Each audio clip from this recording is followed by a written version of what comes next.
सावंतवाडी तालुक्यातील तळवणे येथील मुख्य रस्ता ते जंजीरवाडी हरिजनवाडी या 400 मीटर अंतराच्या रस्त्याचे काम गेल्या 2 वर्षापासून अर्धवट अवस्थेत आहे. शासन स्तरावर या कामाला मंजुरी मिळूनही संबंधित विभाग आणि ठेकेदाराच्या उदासीनतेमुळे हे काम पूर्ण झालेले नाही. रस्ता खराब असल्याने जंजीरवाडी व भाटवाडी येथील ग्रामस्थांना विशेषतः रात्रीच्या वेळी प्रवास करताना मोठा त्रास सहन करावा लागत आहे. स्थानिक लोकप्रतिनिधी आणि ग्रामस्थांनी वारंवार पाठपुरावा करूनही प्रशासनाकडून केवळ आश्वासने दिली जात आहेत.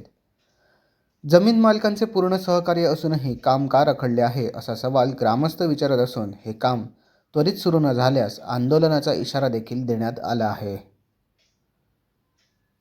Madan Murkar, Konkan live breaking, Talawane, Sawantwadi. मी दत्तप्रसाद गाडगे आणि हरिजनवाडीपासून भटवाडी जंजीरवाडीपर्यंत जाणारा हा रस्ता आहे. आपण पाहू शकता आता 2 वर्ष झाली की रस्त्याला या निधी मंजूर झाला आहे, पण अजूनपर्यंत 2 वर्षामध्ये कुठलंही असं प्रगतीचं काम दिसलं नाही. आम्ही वारंवार समस्त वाडीतली ग्रामस्थ असो किंवा सरपंच असो किंवा सदस्य असो आपला, यांनी वारंवार पाठपुरावा केला की नाही तुमचं काम होणार, तुमचं काम होणार. आता 2 वर्षानं आता हे 1.5 महिना झाला. आपण पाहू शकता की त्यांनी गटारासाठी माती JCBनं खणून ठेवली आहे. मातीचा रस्ता आहे. मी हँडिकॅप माणूस आहे आणि ह्या वाटेनं रोज ये जा करतो माझ्या प्रपंचासाठी. तर आधी आता 1.5 महिना झाला ही माती काढून ठेवली. तसंच आपण इकडे खडी पाहू शकता, रस्त्यावर त्याने आणून टाकलेली आहे कॉन्ट्रॅक्टरने.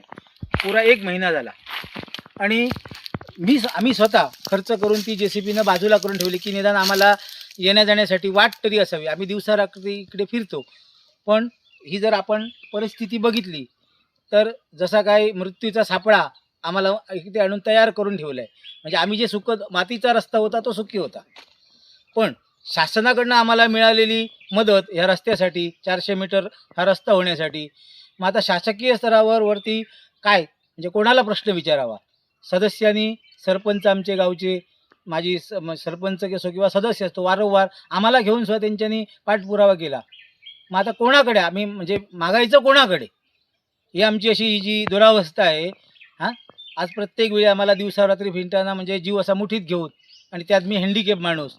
मग आम्ही जगायचं कसं? आता शासनाला जाग आणण्यासाठी काय करायचं? आम्ही आत्महत्या करायची का इथे उपोषणाला बसायचं?